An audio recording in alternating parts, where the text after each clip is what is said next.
Hello and welcome to my Yu-Gi-Oh channel. Today we're looking at the brand new pack from Yu-Gi-Oh! Duel Links called Eternal Stream. We're going to be covering the new cards. Tremendous Fire is a normal spell card with the effect inflict 1000 points of damage to your opponent's life points and 500 points of damage to your life points. This is a decent enough effect, but of course with the new rulings for Duel Links, the burn effect damage is halved, so your opponent will take 500 and you'll take 250. Kabuto is an Aqua type water attribute level 3 with 650 attack and 900 defense. It's a monster crab with huge claws for clipping enemies to little pieces. It's simply one of the pack filler cards, much like any of the other ones are. It won't have any use.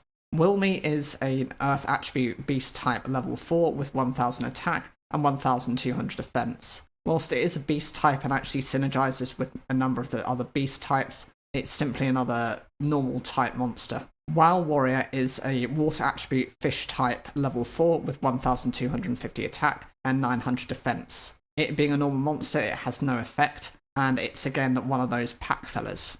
Koala is a dark attribute beast type level 3 with 1100 attack and 1800 defense. Its effect is inflict 400 damage to your opponent for each card in their hand. Of course, it'll be half that because of the new rulings, but even so, a 1800 defense monster, even if you aren't going to use it for any other purposes, for example, Exceed summoning or tribute summoning using it, it's still quite decent, because at least it might protect you for a turn. Jar Robber is a quick play spell card with the effect you can only activate this card when Pot of Greed is activated, negate the effect of the Pot of Greed, and draw one card from your deck. As far as I know, there's only one or two characters' abilities that have the chance of using Pot of Greed, so it's very niche. I think Jaden has a character ability which allows him to use one of a number of forbidden cards, one of those being Pot of Greed, and even then it's still very conditional. I think you have to have Jaden at 1000 or less life points in order to be able to use Pot of Greed.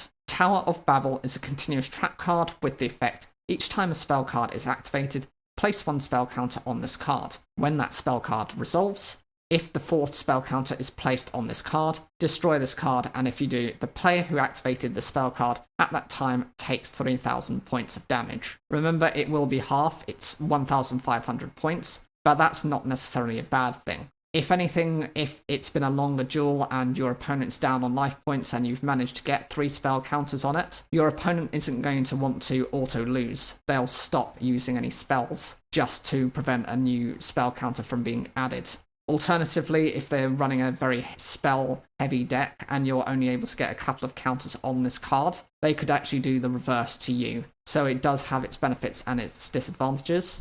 I liken it a little bit to Blasting the Ruins, which is another one of those traps that does up to 3000 points of damage. But this is actually a little bit more usable. I think Blasting the Ruins requires you to have like 30 monsters in your graveyard. Within Duel Links, it's not likely to happen unless you are dedicating your deck almost entirely to monsters. Atomic Firefly is a light attribute insect type level 1 with 100 attack and 200 defense. The effect, when this face-up card on the field attacks or is attacked and it is destroyed as a result of battle, the player who destroyed it takes 1000 points of damage. It's only 500 points of damage, but it's still quite decent if you're running a rank 1 Xyz deck. I know there aren't too many of those around at the moment, but when those come out, trust me, when number, I think it's 13 and 31 come out, then that's going to be useful. Also with number 54, Lionheart, they're very much synergized with each other, so that's definitely a route you can use with this card. Catnip Kitty is an Earth attribute beast type level 2 with 0 attack and 500 defense. Its effect is this card cannot be attacked if there is another beast type monster on your side of the field. Once per turn, you can make the defense of one monster on your opponent's side of the field 0 until the end of this turn. I do remember it being used within Yu-Gi-Oh! GX, I think it was episode 35, when Chaz Princeton was facing his brother, Slade, or I think it was Jagger, and what he had to do was create a deck using monsters that have 500 or less attack points. He went over to this underground well where he was able to pick up some trash cards, including this one. He never actually used its effect, he just used it as a defense-based monster. I think there is a way of you actually having some protection. If you have 2 of these, then because they're both beast types, it's a case of you create that perfect attack loop, which is where you cannot target either monster. Same thing happens if you've got two Magician Valkyria on the field.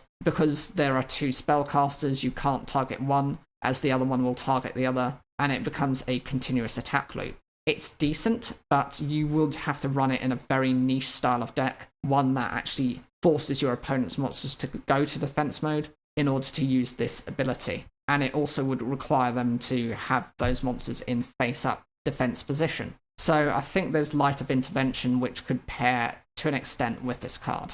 Token Festival is a normal trap card with the effect, when a token is special summoned, destroy as many tokens on the field as possible, and if you do, inflict 300 damage to your opponent for each token destroyed. So you'll likely only be able to generate maybe 2 to 3 maximum, as you've got a max field of 3 monster zones. So that's about 450 points of damage once it's halved by the Duel Links rulings. It's not enough for any kind of threat and actually is too inconsistent to be able to rely upon. Howl of the Wild is a continuous trap card with the effect, when a monster you control destroys an opponent's monster by battle and sends it to the graveyard, inflict 300 damage to your opponent for each face-up beast-type monster you control. Right, so this is actually a little bit more consistent. It does essentially more burn damage. So if you've got a full field, you could do 450 points of damage. Considering you've got 3 monster zones and it does half the amount of damage, that's fine. It's more so of a win harder card if you're already in that momentum where you can actually destroy your opponent. And consider that it can be any time your monster destroys another monster by battle. So if your opponent has 3 monsters on the field, you could use this effect up to 3 times within that turn. So that initial 450 points of damage could turn up to a maximum of 1,350 points of damage. That's not even taking into account the attack damage that you're doing if your opponent's monsters are in attack position. Cursed Bill is an equipped spell card with the effect, when the equipped monster is destroyed and this card is sent to the graveyard, inflict damage to the player who controlled the equipped monster equal to the monster's original defense. Okay, so this is very similar to something like Nitro Unit, but that affects a monster that is equipped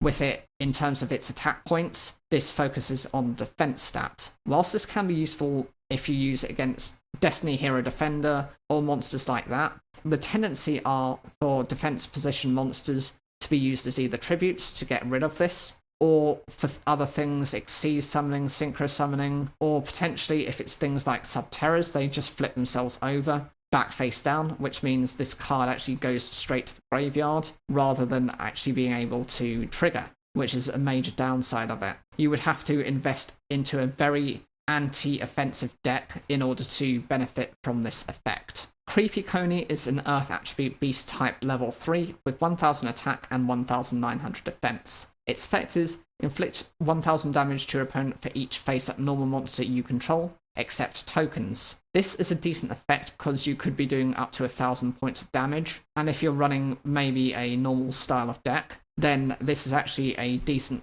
condition to have. It's also very defensive, so it does have that protection, and if you're running, say, level 3 monsters that are also defensive and actually work alongside the strategy, you can just use those monsters as Xyz materials for an Xyz summon. Ego Boost is a quick play spell card with the effect, when a monster declares an attack, target one face-up monster on the field, it gains 1000 attack until the end of the battle phase. What I like about the design of this card is it reacts to when your opponent attacks. So this is really useful if you've got a weaker monster and it will suddenly get enough to be able to take down one of your opponent's monsters. It's particularly useful against things like Blue Eyes White Dragon decks or Dark Magician decks that like to have the advantage and then like to trigger various effects to actually destroy your back row. This can just be used in response, but the downside is it has to be when an opponent's monster declares an attack or when you declare an attack. So it's limited to that very brief moment in time. It would have been more niche and probably a little bit better if it had been able to be activated at any stage of the battle step, whether that be when you declare the attack or during the damage calculation itself. Fiery Fervor is a normal trap card with the effect, target one face-up monster you control, equip this card to that target. If your opponent controls a monster with attack higher than that same monster's original attack, the attack of the equipped monster becomes double the equipped monster's original attack during the damage step only. This is very useful because it does provide you with that level of attack boost, but it does depend on what your opponent is running. If they've got something that's a bit higher, then you do have that advantage. But a lot of decks actually just try and bring out additional monsters as opposed to focusing on just an additional stat lineup. Also, consider that your opponent is probably going to try and wipe out the card by either using MST, Cosmic Cyclone, Dice Spoon, or actually wipe out the monster that is equipped with this card.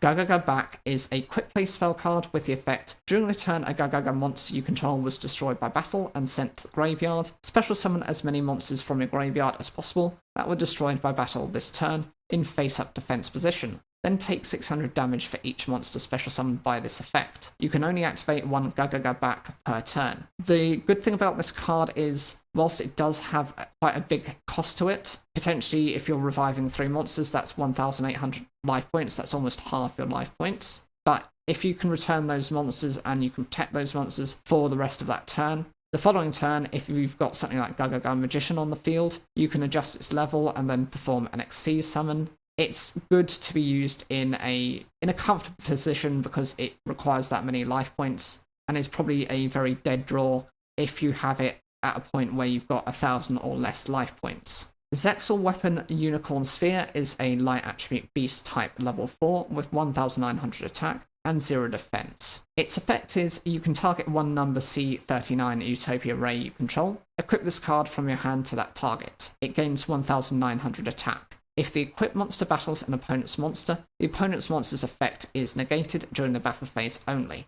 You can only control one Zexal Weapon Unicorn Sphere. What I like about the card is it does provide a significant attack boost. Your normal Utopia is 2,500 attack, making it a 4,400 attack monster once it's been equipped. That's enough to get over a lot of different monsters, outside of something like a Blue Eyes Ultimate Dragon, or monsters that have abilities that keep themselves on the field. This was used when Yuma and Astral was facing number 96 Dark Mist, because it actually shut down its abilities, especially when it was using its Chaos form. Full Force Strike is a normal spell card with the effect, target one face-up monster you control. This turn it cannot be destroyed by battle. Players take no battle damage from its attacks, and if it destroys an opponent's monster, destroy that opponent's monster after damage calculation. This is actually a very decent card because it almost negates the battle phase. You attack into the monster, you don't lose your monster. Your opponent doesn't lose any life points, but they lose the monster in the process. And actually, if it's one of their key monsters, sometimes that's actually a way of outing them. I liken it a little bit to things like Blue Eyes Twin Dragon for the Blue Eyes White Dragon archetype deck, because that's sometimes used for its banish effect, especially if your opponent's running things like Power of the Guardian, which can protect their monsters from being destroyed by battle by just removing one spell counter from it. And every time it gets attacked or attacks, it generates these spell counters anyway. Zexal Weapon Phoenix Bow is a fire attribute winged beast type level 3 with 1,100 attack and 0 defense. And its effect is you can target one face-up number C39 Utopia Ray you control, equip this card from your hand to that target, it gains 1,100 attack. When the equipped monster destroys an opponent's monster by battle, inflict 1,000 damage to your opponent. You can only control one face-up Zexal Weapon Phoenix Bow. This is a consistent way of constantly doing burn damage. It might only be 500 points of damage each time, but that will slowly build up, especially if your opponent isn't running anything that generates life points. Heroic Challenger Double Lance is an Earth attribute warrior type level 4 with 1,700 attack and 900 defense. And its effect is, when this card is normal summoned, you can special summon one Heroic Challenger Double Lance from your hand or graveyard in face-up defense position. This card cannot be used as a synchro material monster. This card cannot be used as an Xyz material, except for the Xyz summon of a warrior type monster. What this card does is it's a benefit for your Heroic Challenger archetype, considering that's what it is. It's really good for either bringing out your Excalibur, or you do have the concern with Kusanagi that it does need 3 level 4 warrior type monsters. By using this card's effect, you've already met part of the condition. You just need to get another Heroic Challenger on the field to be able to go into Kusanagi. Heroic Challenger Extra Sword is an Earth Attribute Warrior type level 4 with 1000 attack and 1000 defense. And its effect is an Xyz monster that was summoned using this card as Xyz material gains this effect. When it is Xyz summoned, it gains 1000 attack. This is particularly useful because it's not conditional based on a particular archetype, so it doesn't have to be within the Heroic Challengers. It's simply, you've got a rank for Xyz monster just gains 1000 attack. So if you look at something like Utopia, that becomes a 3500 attack monster, which can clear over most other monsters. You've got other versions of Xyz monsters that do benefit from this type of effect. I know that Photon Pappy Operative would really gain an ability from this, so that would become a 3100 attack monster, with the ability to detach another monster to flip an opponent's monster from defense to attack, and force that monster to lose 600 attack, increasing the amount of damage you can do within that first attack.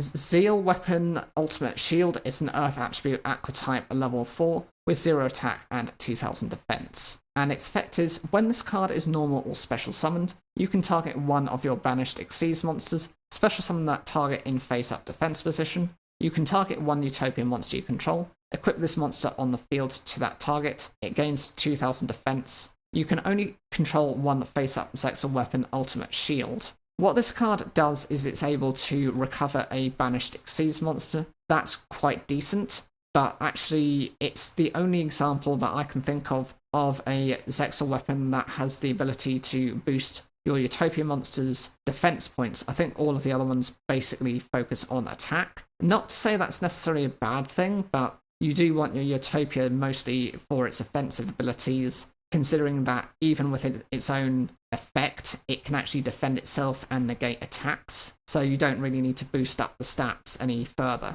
Stoic Challenge is an equipped spell card with the effect, you can only control one Stoic Challenge, equip only to a face-up Xyz monster that has Xyz material. It gains 600 attack for each Xyz material attached to a monster you control, and any battle damage your opponent takes from battles involving it and their monster is doubled, but its effects cannot be activated. During your opponent's end phase, send this card to the graveyard. When this card leaves the field, destroy the equipped monster. So the whole idea of this card is to be able to boost the amount of damage that you can do with one of your Xyz monsters. Yes, it does lose the ability, but actually doing double damage can be really useful. Imagine something like Kusanagi. If that's got 3 materials on it, it's already a 2500 attack monster. Add the 1800 it would get, that's 4300 attack points, and then you double any damage your opponent takes. It could be enough to OTK your opponent, or if they've got, say, some traps on the field, you can just attach to negate those trap cards and still be able to do a decent amount of damage. The kind of downside is it only lasts really until your opponent's end phase, so that means you can really use it for one turn. Very much is reliant on you using it as your final OTK or FTK if you have the potential to do that. Zexal Weapon Sleipnir Male is a light attribute beast type level 4 with 1000 attack and 1000 defense. And its effect is, you can target one Utopian monster you control, equip this monster from your hand or your side of the field to that target. It gains 1000 attack. When this card you control is sent to your graveyard, because the equipped monster was destroyed by your opponent's card, either by battle or card effect, you can target one Utopia monster in your graveyard, special summon that target. You can only control one Zexal Weapon Sleipnir Male. So this is just a way of reviving it. You can think of it a bit like Time Machine, as that's got a similar type of effect. It's quite useful to just return one of your monsters, one of your Utopias, but other than to sustain your field presence, it doesn't really have any other benefits. The 1000 attack points are nice. It would make Utopia a 3500 attack monster, which can get over most types of threats. SZW Fenrir Sword is a light attribute beast type level 4 with 1800 attack and 1100 defense. And its effect is, when this card is normal summoned, you can target one Zexal Weapon monster you control. That is an equipped spell. Special summon that target in defense position. You can target one Utopian monster you control. Equip this card from your hand to that target. When the equipped monster destroys an opponent's monster by battle and sends it to the graveyard, you can target one Zexal Weapon monster in your graveyard, add that target to your hand. So unlike most of the other Zexal Weapon monsters that tend to equip to Utopia, What this does is completely opposite. It tries to detach your Zexal weapon to special summon it. It does go to defense mode, so you can't really use it to beat over your opponent's monsters unless you've got something like attack defense changer in your graveyard or some other effect which lets you switch battle modes. It does let you then target your Utopia monster and can have a revival effect, but it doesn't actually give it any attack boost, which is very unusual. It is also a newer addition to the series. I think it's one of the latest forms of support cards that Yuma has received. Phantasos the Dream Mirror Friend is a light attribute Beast Warrior type level 4 with 900 attack and 1900 defense. And its effect is, if this card is special summoned by the effect of a Dream Mirror monster, you can target one level 8 or lower Dream Mirror monster in your graveyard, except Phantasos the Dream Mirror Friend. Special summon it in defense position.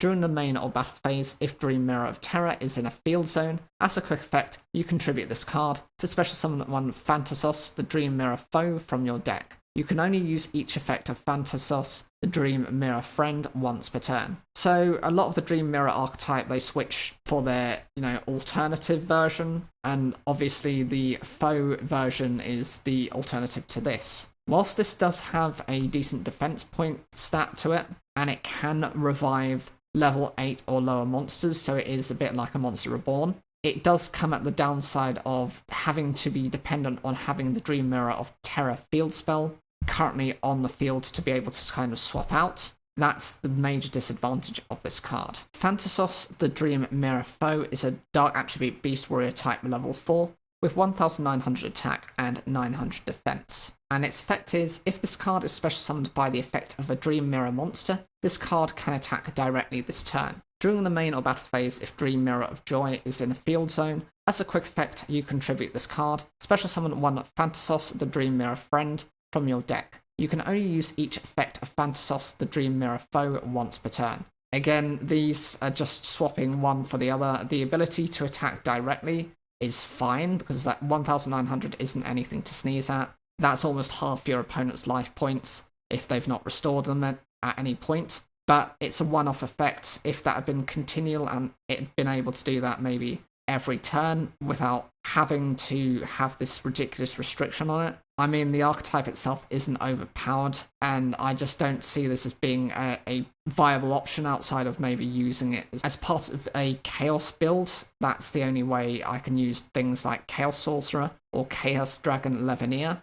Melfi Feni is an Earth attribute Beast type level 2 with 0 attack and 2100 defense. It's a normal monster, so that means it doesn't have an effect, but since it's part of the Melfi archetype anyway, and they've already got other features and other monsters within the archetype, that's why this has just been put in there as well. Melfi Feni is an Earth attribute Beast type level 2 with 100 attack and 300 defense. Its effect is, if your opponent normal or special summons a monster, except during the damage step, or if an opponent's monster targets this card for an attack, you can return this card to the hand, then you can special summon one beast monster from your hand, except Melfi Feni. During your end phase, you can special summon this card from your hand. You can only use each effect of Melfi Feni once per turn. So, like some of the other Melfis, what they do is they like to retreat back to the hand, and actually swapping out for another beast-type monster isn't bad. You've got some particularly powerful ones. Green Baboon has got 2600 attack. You've got another couple of them that do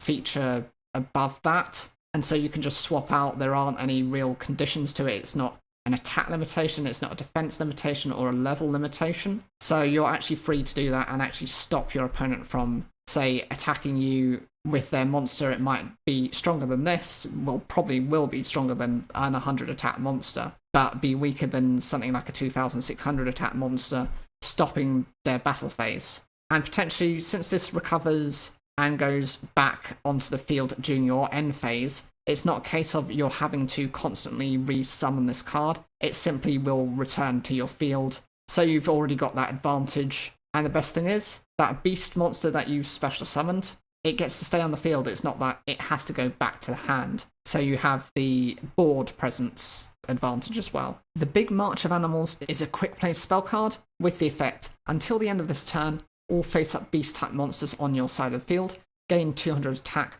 for each beast-type monster on your side of the field. so it can range from anywhere between 200 attack to 600 attack. That doesn't seem like that much, especially in terms of damage, but it could be enough to be able to get over some of your opponent's monsters. I mean, the monster you see at the very back of the picture, I think it's the king of all animals. I can't remember the Behemoth, I think that's its name. It's got 2,700 attack, so at its weakest, that'll be 2,900. At its strongest, it's a 3,300 attack monster. Enough to devastate your opponent, especially since they probably won't be seeing this coming. And it being a quick play spell card, if your opponent tries to use something like MST on it, you could just trigger this and stop your opponent from their battle phase. Beast Soul Swap is a normal trap card with the effect, target one beast type monster you control, return it to the hand, and if you do, special summon one beast type monster from your hand with the same level as the monster that was returned to the hand. Now you might be asking me, why does that actually make any sense, or why does that really matter?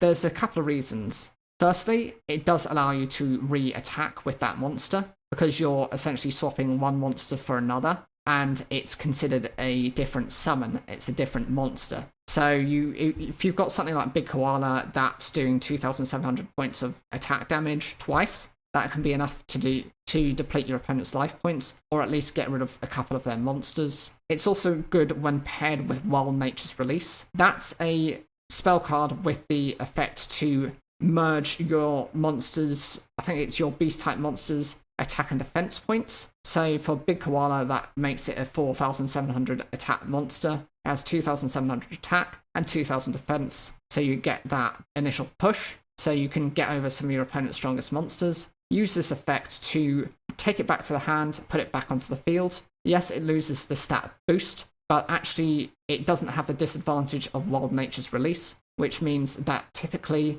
those monsters that have used this effect will be destroyed at the end of the turn. You have that level of protection, and you have a double attack from that monster.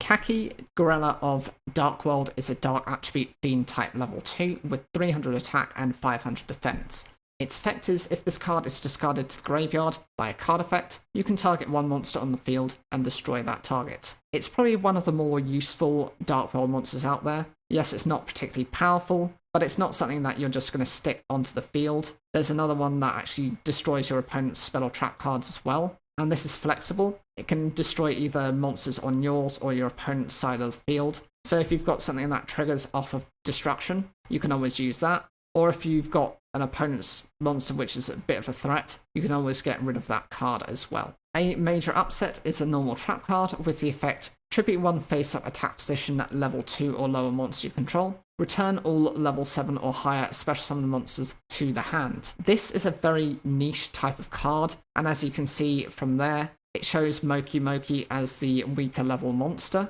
Whilst this is an okay effect, it's incredibly specific, and you'd have to be running a very weak series of monsters to be able to benefit from this at all.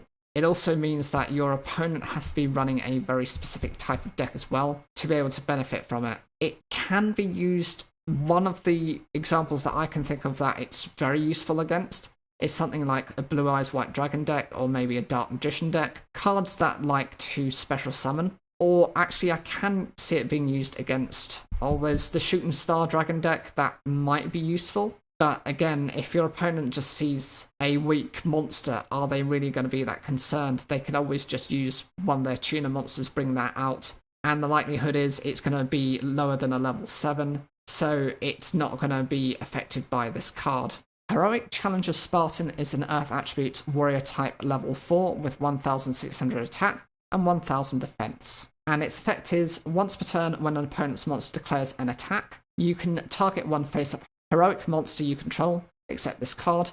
This card gains attack equal to that face-up monster's original attack until the end of the battle phase. This is quite a useful effect, but if your opponent just reads this card, they're not going to battle into this monster until they've at least cleared the other monsters. If you're able to target this card with something like Ring of Magnetism and force all of your opponent's attacks against this monster, that's one way of boosting this card up in terms of how useful it can be. The downside of Ring of Magnetism, of course, is it does reduce your monster that it's equipped with by 500 attack points. But if you've got some of the other stronger heroic monsters on the field, this will at least have maybe double its attack points, if not slightly more. Heroic Chance is a normal spell card with the effect target one face-up heroic monster you control. This turn double its attack, but it cannot attack your opponent directly. You can only activate one Heroic Chance per turn. This is very useful because being able to double a monster's attack, similar to something like a Megamorph, is with no real cost. If you're going to try and defeat your opponent, you're always going to try and use this effect on a monster that you're not intending to attack directly, and to just wipe out their strongest monster. Remember, they still take battle damage, there are no other limitations to it, and it's simply a once per turn effect. So it's very decent and can actually win games. Brotherhood of the Firefist Hawk is a fire attribute beast warrior type level 3 with 200 attack and 1500 defense. And its effect is, if this card in its owner's possession is destroyed by an opponent's card, either by battle or by card effect, you can set one Fire Formation spell card directly from your deck.